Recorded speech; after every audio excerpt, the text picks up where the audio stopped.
3, 2, 1 start. কে বেশি বেলা পর্যন্ত ঘুমায়? আচ্ছা। কে বেশি টাকা খরচ করে?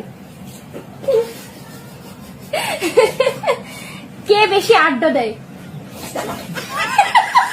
কে বেশি বাবাকে ভয় পায়?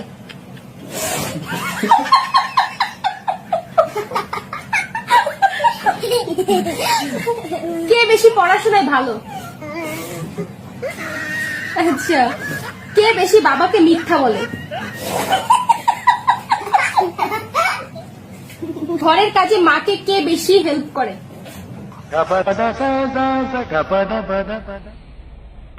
কে বেশি ঘাটতেরা? এক কথা কাকে বারবার বলতে হয়? কার মেজাজ বেশি তাড়াতাড়ি গরম হয়?